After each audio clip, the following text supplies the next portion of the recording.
नमस्कार मंडळी, ठरलं तर मग या मालिकेचा 2 मार्चचा म्हणजे रविवारचा स्पेशल भाग तुम्ही ऐकत आहात। तर आजच्या भागामध्ये प्रियाचा नाटकीपणा सुरू झालाय नेहमीप्रमाणे। आता ती कल्पनाताईंना सांगते की घरच्या डॉक्टरने ती पट्टी बांधली, त्याला दिसलं तर काळजी वाटली एक्सेट्रा एक्सेट्रा। मग या कल्पनाताई म्हणतात, अरे बाळा, एवढा शोषिकपणा नाही करायचा, असं अंगावर दुखणं काढायचं नाही बेटा तन्वी।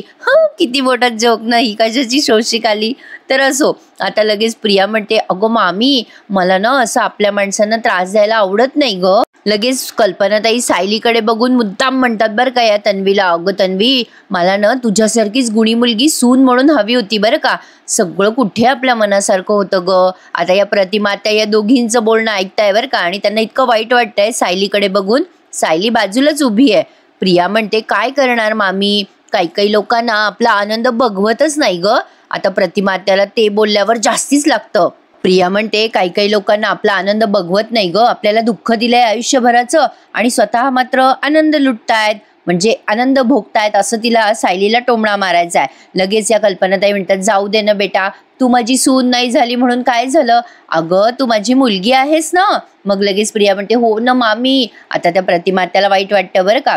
कल्पनाताई म्हणतात, मला तुला दुखावलेलं बघवत नाही ग तन्वी, उगी किती ओव्हर करताय यार या कल्पनाताई, खरंच ना। आता या प्रतिमा त्यांना वाईट वाटतं, मग त्या जातात सायली जवळ आणि तिला म्हणतात, सॉरी ग बेटा सायली। मग सायली म्हणते, प्रतिमा त्या सॉरी कशासाठी म्हणताय तुम्ही मला। प्रतिमा त्या म्हणतात, अगं तन्वीने इथे असं परत परत येणं योग्य नाहीये ग, कळतंय मला। ती जोपर्यंत या घरात येत राहील ना तोपर्यंत तुमच्या लग्नाचा विषय सारखा उकरला जाईल बघ, पण मी आणि तिचे बाबा तिला इथे येण्यापासून पण थांबवू शकत नाहीये ग सायली। परिस्थिती एवढी नाजूक झालीये ना की आम्हाला ना तिच्या कलाकलानच घ्यावं लागतं बघ सायली। सायली म्हणते, मग प्रतिमा त्या याच्यासाठी कशाला सॉरी म्हणताय मला, अहो ही माणसं जशी तुमची आहेत तशी तिची पण आहेत ना। मग या प्रतिमा त्या म्हणतात, अगं बेटा सायली, एवढा समजूतदारपणा कुठून आणतेस ग तू, समोरची व्यक्ती तुझ्याशी कशीही वागू दे पण तू मात्र तिच्याशी चांगलंच वागणार। त्यावर सायली म्हणते की प्रतिमा त्या आपल्याला समोरच्या व्यक्तीच्या वागण्यावर ताबा नाही ना ठेवता येत, आपण कसं वागायचं हे आपल्या हातात असतं ना, आणि मी तेच करतेय। तुम्ही मला सांगितलंयत ना प्रतिमा त्या की शांतपणे वाट बघायची, मी तेच करतेय। तसंही ही माणसं माझीच आहे, मग कशाला मनावर दडपण आणायचं। सायली खूप पॉझिटिव्ह विचार करतेय या सगळ्या गोष्टींचा। प्रतिमा त्या म्हणतात, बेटा तशीच राहा, जशी आहे तशीच। कधी कधी वाटतं की तूच माझी मुलगी असायला हवी होतीस। सायली म्हणते, असायला हवी म्हणजे काय, प्रतिमा त्या मी तुमची मुलगीच आहे। प्रतिमा त्या हसून म्हणतात, हो ग बेटा, आहेसच तू माझी मुलगी। सायली म्हणते, आत्या नमस्कार करते ह। मग प्रतिमा त्या आशीर्वाद देतात, बेटा तुझ्यावरची सगळी संकट दूर होऊ देत, तुला सगळं यश मिळू देत। सायली आता मनातल्या मनात विचार करते, प्रतिमा त्या न सांगता तुम्हाला कसं काय कळतं सगळं माझ्या मनातलं। मधुभाऊंची केस लवकरात लवकर सॉल्व्ह होणं हे सध्या खूप गरजेचं आहे, आणि मैपत नावाचं संकट दूर होणं हे सगळ्यात मोठी गोष्ट आहे। त्यामुळे आता सायलीला वाटतंय सगळं काही पॉझिटिव्ह होणार आहे, प्रतिमा त्याने आशीर्वाद दिला ना म्हणून। तर पुढे बघा, आता हे सगळे यांची पूजा संपन्न झाली आहे। आता गुरुजी प्रसाद वाटायला सांगतात बरं का, आणि आता लगेच या कल्पनाताई काय करतात, तन्वीच्या हातात प्रसादाचा म्हणजे ते भांड देतात आणि म्हणतात, हे घे बेटा तन्वी, तू तुझ्या हाताने सगळ्यांना प्रसाद वाट ह। आता प्रिया नाटकं करायला लागते तिथे आणि म्हणते, अगं मामी खरंच मी वाटू ना प्रसाद, अगं म्हणजे मी या घरची सून असते तर दिला असता हक्काने, पण आता मी दिला तर जरा ऑड वाटेल ना। एवढं काय त्याच्यात, असं काही लिहिलेलं थोडे असतं की सुनेनच प्रसाद वाटायचा, आमच्या घरची तर चिल्ली पिल्ली पोरं सुद्धा प्रसाद वाटतात काही आपलं। मग लगेच या कल्पनाताई म्हणतात, ऑड वगैरे वाटायची काही गरज नाहीये ह तन्वी बेटा, तू या घरची आहेस की नाही, वाट तू सगळ्यांना। आता लगली ही अर्जुनकडे बघते, मग तेवढ्यात लगली अश्विन येतो तिकडून आणि म्हणतो, तन्वी तुला काहीही उचलायचं नाहीये, तुझ्या हाताला इंजुरी झालीये की नाही, मम्मा हिला नको सांगूस प्रसाद वाटायला, मम्मा हिचा हात दुखतोय, हिच्या हातावर प्रेशर येईल असं कुठलाही आग्रह नको करूस हिला। मग लगेच कल्पनाताई म्हणतात, अगं बाई हो का, बरं आणि इकडे मी वाटते प्रसाद। आता ही प्रिया विचार करते, अरे यार, या अश्विनच्या जवळ जाण्यासाठी उगाच हात दुखायचं नाटक केलं मी, आता माझ्या चांगलं येतं की काय कोणास ठाऊक। आता या कल्पनाताई म्हणतात, आण बेटा मी वाटते तो प्रसाद। आता लगेच ही म्हणते, प्रिया म्हणते की अगं मामी राहू दे ना, त्यात काय एवढं, प्रसाद तर वाटायचा आहे आणि घरच्या कामासाठी थोडीच हात दुखत असतो, मी वाटते ह प्रसाद। आता असं म्हणून लगली अश्विनकडे बघते। आता अर्जुन मनात विचार करतो, तन्वीची ही नाटकं खूप ओव्हर झाली आहेत, आता हिची नाटकं ना टॉलरेट सुद्धा करता येत नाहीये, पण पूर्णाजीला बरं नाहीये म्हणून काही बोलता येत नाहीये मला। मग आता अश्विन म्हणतो, बरं वाट तू प्रसाद, पण जरा सांभाळून वाट हं तन्वी. बरं आता किती ओव्हर वाटलंय ते. आता ही चालता चालता अशी प्रसाद वाटणार तेवढं तिच्या हातातनं भांडच निसटतं बरं का. खूप खूप ओव्हर वाटलेलं आहे ते. आणि त्या सायलीच्या हातात जाऊन पडतं ते भांड. म्हणजे अक्षरशः तिने स्वतःहून दिलं असं दिसलं बरं का तिथे. तुम्ही वाटलं तर रात्री बघावा प्रेक्षकांनो मालिकेमध्ये, तुम्हाला ते जाणवेल. आता सायली लगेच भांबावून बघते तन्वीकडे, तन्वी तिच्याकडे बघते. म्हणजे संयोग झाला, चमत्कार झाला असं त्यांनी तिथे प्रिटेंड केलंय. म्हणजे देवाला सुद्धा हिच्या हातातनं प्रसाद घ्यायचा नाही. आता ते भांड सायली कॅच करते अलगदपणे. मग ते गुरुजी म्हणतात, वा वा, तुमच्या सुनेने प्रसाद झेलला. हातातनं प्रसाद पडला असता तर तो अपशकुन झाला असता, पण तुमच्या सुनेने तो टाळला बरं का. म्हणजे देवाच्याही मनात आहे, महादेवाचा संकेत आहे की तुमच्या सुनेच्याच हातनं प्रसाद वाटला जावा. मग सगळेजण सायलीकडेच बघायला लागतात. कल्पनाताई कशा बघतात बघा. अर्जुन म्हणतो, बरोबर बोललात गुरुजी, आणि रीत अशीच असते ना. गुरुजी म्हणतात, हो हो, अगदी अशीच रीत असते. अहो वहिनी, तुमच्या हाताने सगळ्या पाहुण्यांना प्रसाद द्या बरं. मग कल्पनाताई अशा बघायला लागतात, इकडे तिकडे लगलीच असं काही झालंच नाही. आता ते सायली अर्जुनकडे बघते. अर्जुन तिला म्हणतो की वाट ना प्रसाद. मग ते गुरुजी म्हणतात, वहिनी काही शंका आहे का तुमच्या मनामध्ये. मग सायली म्हणते, नाही नाही गुरुजी, वाटते हं प्रसाद. आणि आता प्रिया अशी बघायला लागते सायलीकडे राग राग. काय झालंय नेमकं तिच्याकडनं ते तिलाच कळलं नाही असं त्यांनी दाखवलंय. मग सायली सगळ्यात आधी कल्पनाताईंना प्रसाद देते, मग प्रत्येकाला प्रसाद ईच अँड एव्हरी लोकांना ती प्रसाद देताना दाखवली आहे प्रेक्षकांनो. असे ना ते हळूहळू करून एपिसोड वाढवतात आणि पाऊण तासाचे दाखवतात. असो, आपला रविवार आहे, पण तुमचा वेळ जास्ती न घेता तुम्हाला पटापट सांगते आज नेमकं काय झालं. तर पुढे बघा काय झालंय. या सायलीने सगळ्यांना प्रसाद वाटलाय आणि मग सगळेजण गेल्यानंतर सायली त्या पूजेची सगळी आवरसावर करत असते. प्रिया मनात विचार करत असते, हिला अजून कोणी एक्सेप्ट केलं नाही, पण ही महाराणी बनून फिरतीये घरात. आता त्या कल्पना त्याच्या अंगात आलं ना एकदम. त्या मोठ्यानं ओरडतात, ए मुली, तुला गुरुजींनी फक्त प्रसाद वाटायला सांगितला होता, तुला वाटू दिलाय ना प्रसाद. आता इथल्या पूजेला हात लावायचा नाही, पुरे कर आता. सायलीचा मुद्दाम अपमान करतात त्या प्रतिमात. त्याला फार वाईट वाटतं. पण आता अर्जुन मात्र इथे तोंडी लागतो मुद्दाम कल्पनाताईच्या आणि म्हणतो, मम्मा तू ऐकलं नाहीस का गुरुजींनी काय सांगितलं ते. देवाचा संकेत होता म्हणून माझ्या बायकोच्या हाताने सगळं झालंय, तरी सुद्धा तू तिला पूजेजवळ जाऊ देणार नाहीयेस का. मग कल्पनाताई शांत बसतात. अर्जुन म्हणतो, आणि मम्मा तू कधीपर्यंत असं वागत राहणार आहेस ग माझ्या बायकोशी. आता कल्पनाताई त्याच्याकडे रागाने बघतात बरं का अर्जुनकडे. प्रतिमा त्या बघतायत अर्जुनकडे. आता ही प्रिया दातोट खातीये अर्जुनवर. मग शेवटी प्रतिमा त्याला वाटतं की आता शब्दाला शब्द लागेल. प्रतिमा त्या हुशारी करतात आणि लगेच या प्रियाचा हात धरून म्हणतात, अगं तन्वी, मला काय वाटतं बेटा, आपण ना आता निघायला हवं. लगेच प्रिया रागाने बघते बरं का प्रतिमात्याकडे. मग प्रतिमात्या म्हणतात, तन्वी अगं तुझे बाबा वाट बघत असतील ना बेटा आपली, चल. आता लगेच या कल्पनाताई म्हणतात, अगं थोडी थांबली असती प्रतिमा तर बरं वाटलं असतं.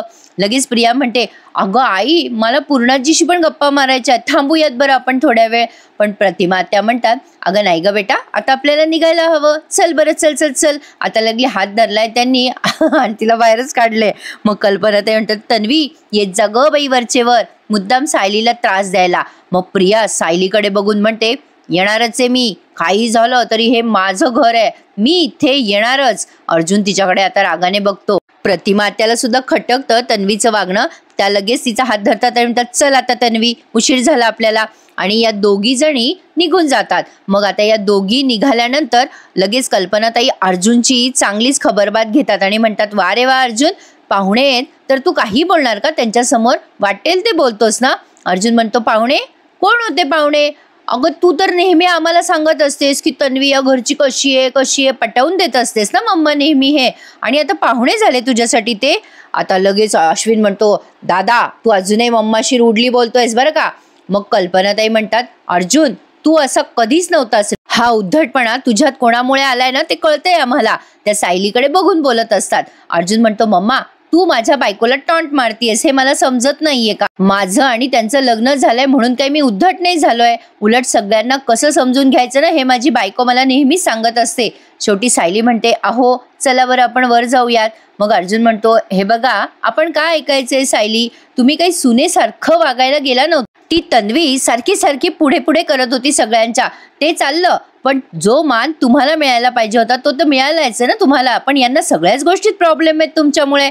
आता लगेच कल्पनाताई चिडतात आणि म्हणतात, अर्जुन कोणाला मान द्यायचा आणि कोणाला नाही द्यायचा हे तू नको शिकवूस आम्हाला, आम्ही जिवंत आहोत अजून, कळलं का. आता अश्विन म्हणतो, दादा तू कायदा दाखवून या घरात शिरलायस. तुझ्या बायकोला आम्ही एकदा एक्सेप्ट केलं होतं, पण आता पुन्हा पुन्हा आम्ही तीच चूक करणार नाही आहोत. अर्जुन त्यावर सुरेख उत्तर देतो बरं का. तो म्हणतो, त्यात मी काय करू, यात तुमचंच नुकसान आहे. नाही, तुम्हाला जर दगड आवडत असेल ना तर त्याला कोण काय करणार आहे. माझी बायको मात्र सोनं आहे बरं का. पण तुम्ही करत राहा त्या दगडावर प्रेम. हा तन्वीला संबोधून बोलतोय.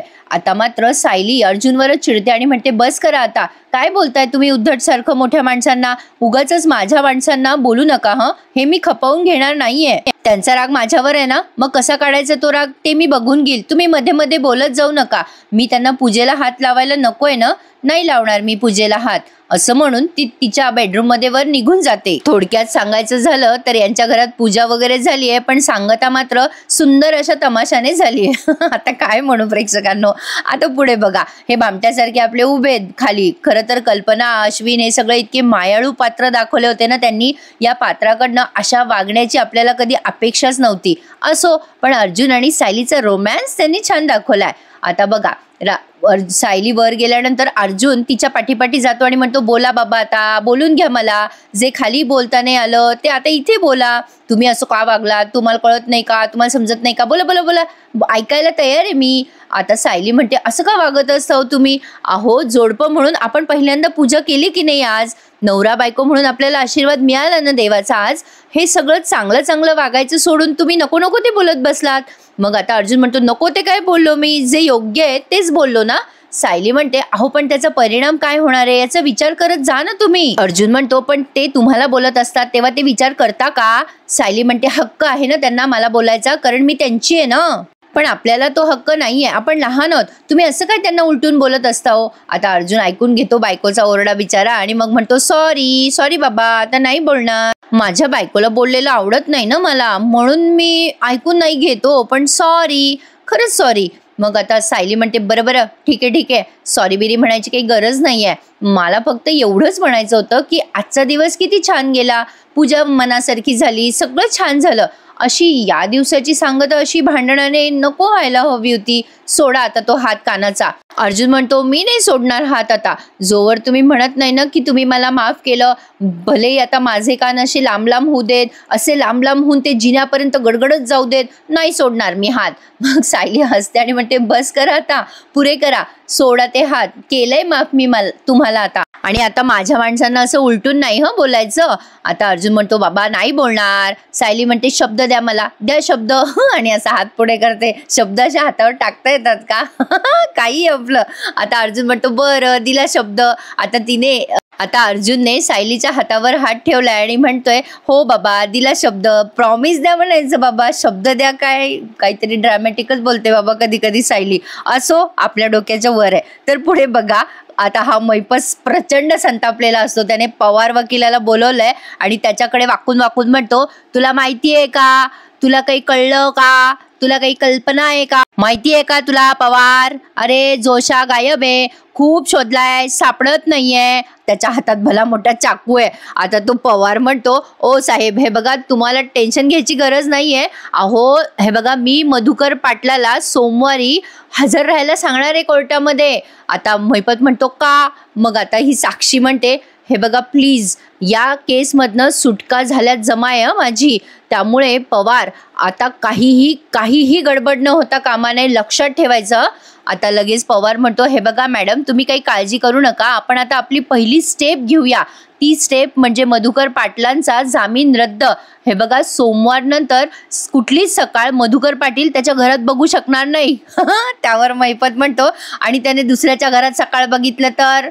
आता पवार म्हणतो, अहो साहेब, म्हणजे तो कोणाच्याच घरात सकाळ बघू शकणार नाही, फक्त जेलमध्ये बघेल. जेलमध्ये तो खडी फोडत बसलेला असेल, काळजी नका करू साहेब. मग मैपत म्हणतो, मग आत्ताच्या आत्ता नोटीस पाठव, ताबडतोब पाठव. पवार म्हणतो, बरं पाठवतो. मैपत आता साक्षीकडेच राग बघत असतो. असो, मला मैपत शिकरेची ऍक्टिंग जबरदस्त आवडते. कोणाकोणाला आवडते मैपत शिकरेची ऍक्टिंग त्यांनी नक्की कमेंट करून सांगा. तर आता सायली आणि अर्जुन सिरियसली बोलताय या केस बद्दल. सायली म्हणत असते, अहो तुम्ही त्या साक्षी शिखरेला नोटीस पाठवली का, त्यांना पण कळायला हवं ना आपल्याला तो अथर्व विचारे सापडलाय, म्हणजे त्यांचं खोटं आता उघडं पडेल. अर्जुन म्हणतो, अजिबात नाही मिसेस सायली, आता सध्या नोटीस नाही पाठवायची आहे. त्यांना हे कळणारच आहे, पण नोटीस आपण नाही पाठवायची, त्यांच्याकडनं नोटीस याची वाट बघायची. सायली म्हणते असं का बरं, आपल्याकडे एवढा मोठा पुरावा आहे, मग का थांबायचं. अर्जुन म्हणतो हे बघा असं नाही करायचं सायली, इतकी घाई नसती करायची. मैपत शिखरेला थोडीच माहिती आहे की आता ही केस मी लढतोय, त्यामुळे त्याला डाऊट येता कामा नये कुठल्याही पद्धतीने. आणि अथर्वच्या जीवाचा धोका वाढेल ना, आपण ही रिस्क नाही घेऊ शकत. खरं तर ही गोष्ट सायलीला कळायला हवी होती, या संभाषणाची काहीच गरज नव्हती. असो, आता सायली म्हणते कळलंय मला, मैपत शिखरेला पण शेवटपर्यंत गाफील ठेवायचं ना, म्हणजे अगदी त्याला कोर्टात आणेपर्यंत. मग अर्जुन म्हणतो एक्झॅक्टली. आता मैपत इकडे पवारला म्हणतो असं, पवार हे बघ काही म्हण तू, त्या जोशाला बेअक्कल म्हण, बिनडोकाचा म्हण, कमी डोक्याचा म्हण, काही म्हण, पण या म्हाताऱ्याला जे काही त्यानं गोळात घेतलंय ना, म्हणजे उद्या जर जोशी त्याला म्हणाला ए थेरड्या या दरीतून खाली उडी मार, तर ते थेरडं दरीत उडी मारल. मग लगेच, म्हणजे थेरडं म्हणजे मधुकर पाटलांना इथे बोलतोय बरं का मैपत. साक्षी म्हणते त्या थेरड्याला खरंच माहित नाहीये त्याच्यासमोर कुठलं संकट येणार आहे. मग मैपत म्हणतो ते संकट म्हणजे मी. या संकटापासून, या मैपत शिखरेपासून तो वाचायचा विचार करूच शकत नाही. एक्झॅक्टली त्याच वेळेला अर्जुन सायलीला म्हणत असतो की या मैपत शिखरेला अर्जुन सुभेदारपासून कोणीही वाचवू शकत नाही. आणि मैपत त्याच वेळेला इकडे बोलतो की साक्षी आता फक्त एकच तारीख पे तारीख नाही, आता फक्त एक तारीख, आणि ते थेरडं आता तुरुंगाच्या आत जाईल. म्हणजे प्रेक्षकांनो यांना थोडक्यात आता सांगायचंय की बहुतेक ही शेवटची तारीख असणार आहे कोर्टाची आणि निकाल आता लागणार आहे. मग अर्जुन म्हणतो की आता फक्त मैपतची एक तारीख आणि साक्षी शिखरे आता जेलमध्ये. म्हणजे या दोघांचं संभाषण त्यांनी टॅली करून दाखवलंय की प्रत्येक जण किती कॉन्फिडंट आहे, पण काय होईल हे सगळं गुलदस्त्यात आहे. म्हणजे हा जो काही ड्रामा आहे ना तो ते रंगवणार. कल्पनाताई नाराज असतात आणि त्या प्रतापराव तिथे येतात आणि विचारतात काय झालं ग कल्पना. मग त्या म्हणतात आपल्या घरी सणवार असला की रविलास भाऊजी येतातच, पण ते आज आले नाहीये, मला फार वाईट वाटतंय हो. मला काय वाटतं की आपण त्यांच्या घरी जाऊयात का, त्यांना मनवूयात का. मग आता ते प्रतापराव म्हणतात अगं कल्पना साहजिक आहे की नाही, अगं मला वाटतं रविराजला थोडा वेळ द्यायला हवा आपण या सगळ्यातनं बाहेर वगैरे निघायसाठी. मग कल्पनाताई म्हणतात पण आपण प्रयत्न करायला हवे. मी काय म्हणते अहो आपण बोलूयात का भाऊजींशी, फार फार चिडतील, अपमान करतील आपला. मग प्रतापराव म्हणतात अगं करू देत की अपमान, चिडायचा अधिकारच आहे त्याचा आपल्यावर.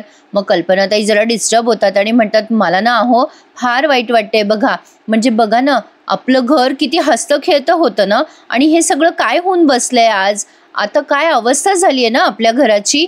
प्रतापरावांना कळतंय कल्पनाताईंना त्रास होतोय. मग कल्पनाताई म्हणतात मला वाटायचं की आपली नाती कधीच तुटणार नाही, पण बघा ना सगळा भ्रम ठरला. प्रतापराव म्हणतात आपला स्वयंपाकघर सुद्धा वेगळं वेगळं झालं ग कल्पना, असं व्हायला नको होतं.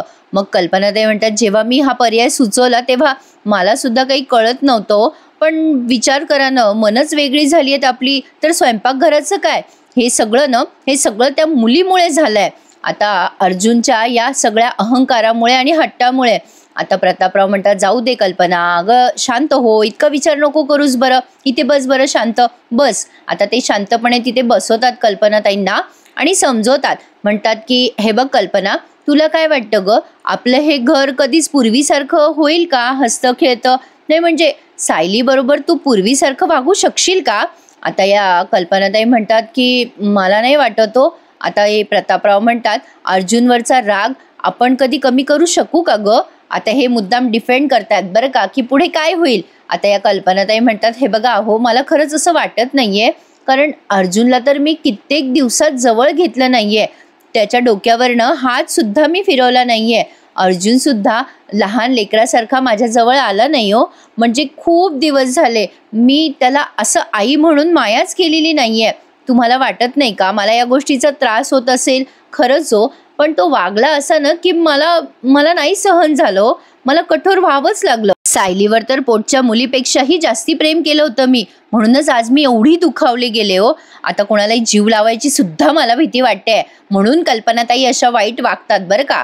मग आता कल्पनाताई म्हणतात भलेही सायली पुन्हा लग्न करून आली असेल अर्जुनशी, पण ती माझ्या कुटुंबाचा भाग बनू शकेल असं आता मला वाटतच नाहीये.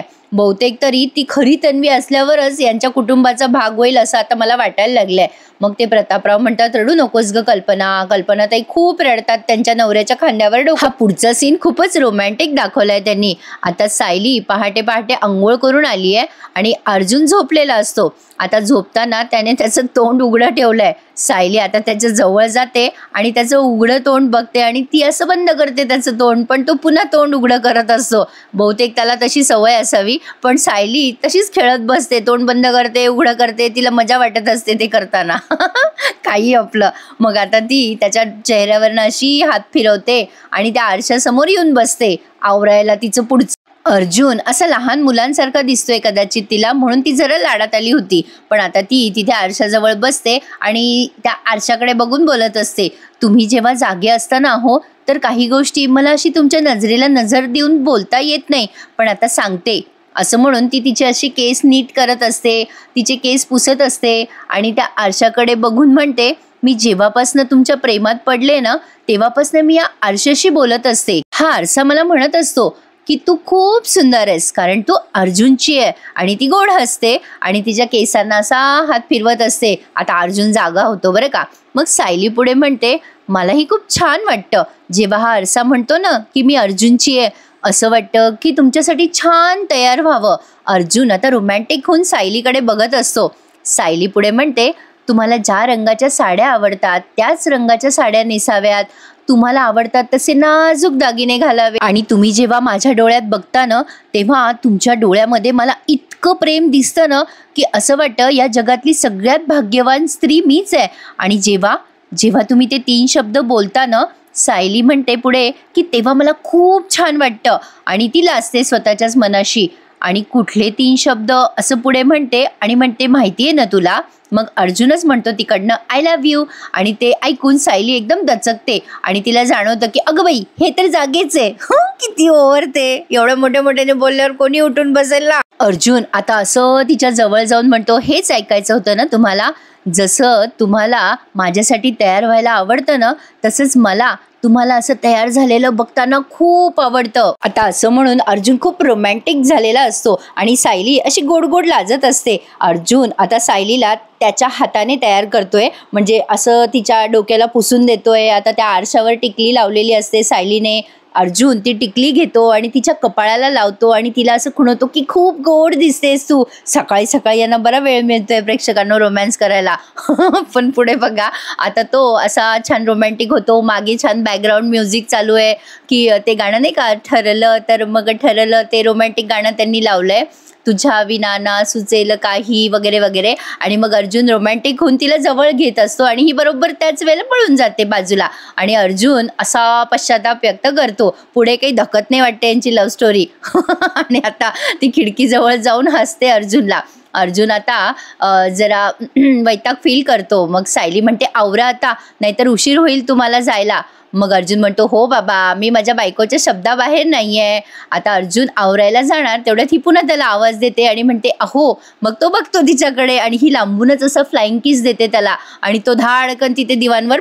यांची लव्ह स्टोरी खूप डिसेंट दाखवतात, ते खूप छान वाटतं प्रेक्षकांना बघताना. असो, पण आता या अथर्व विचारेला सुद्धा गर्लफ्रेंड आहे बरं का. म्हणजे आज अख्ख्या मालिकेमध्ये तुम्हाला जे काही कळलं असेल ते म्हणजे हे की अथर्व विचारेला निकिता नावाची गर्लफ्रेंड आहे. आता तो त्या गर्लफ्रेंडशी हळूहळू बोलत असतो चैतन्याच्या घरी आणि म्हणत असतो, अगं निकिता तुला सांगतो, ज्यांना माझी आयडेंटिटी वापरली ना ते माणसं खूप डेंजर आहेत ग.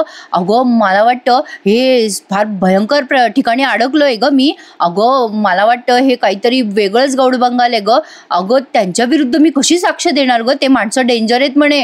मला नाही बाबा, मला नाही या भानगडीत पडायचं आहे. आपलं आयुष्य सरळ मार्गी आणि असंच असायला हवं ग. आणि उगाच आपल्या लग्नामध्ये काही प्रॉब्लेम आला निकिता मला हे चालणार नाही ग, मी इथून पळूनच जातो. आता तो पुढे काही बोलणार तेवढ्या चैतन्य येतो आणि म्हणतो, अरे अथर्व असं काय बसलायस खाली. बापरे याचे डोळे किती डेंजर आहेत ना प्रेक्षकांनो. आता तो घाबरतो चैतन्याला आणि चैतन्य म्हणतो, अरे असं खाली का बसला होतास, म्हणजे काही झालं का, म्हणजे कोणाशी बोलत होतास का फोनवर. अथर्व गडबडतो आणि म्हणतो, अरे मी ना माझ्या गर्लफ्रेंडशी बोलत होतो. चैतन्य म्हणतो, अरे सॉरी यार सॉरी, मी तुला डिस्टर्ब केलं का, बोल फोनवर बोल. अरे कंटिन्यू बोला, हां आलोच मी. मग अथर्व म्हणतो, नाही झालं होतं माझं बोलणं. चैतन्य म्हणतो तुला कॉफी आणू का फर्स्ट क्लास? हे बघ तू कॉफी पी, मोकळा फ्रीली राहा इथे, तुला हवं नको ते सांग मला. असं म्हणून चैतन्य निघून जातो आणि अथर्व बिचारे आता प्रचंड घाबरलाय. आता पुढचा सीन हा शेवटचा सीन आहे बरं का आजच्या एपिसोडचा. आता या सायलीने अशी छोटी छोटी कुंड्या आणल्यात अशा शोपीसच्या आणि त्याला ती त्या स्प्रेने पाणी देते. आता ती चालली जाते सायली तिथनं. मग कल्पनाताई येतात खाली आणि ती झाडं ती रोपं बघतात आणि खूप खुश होऊन जातात.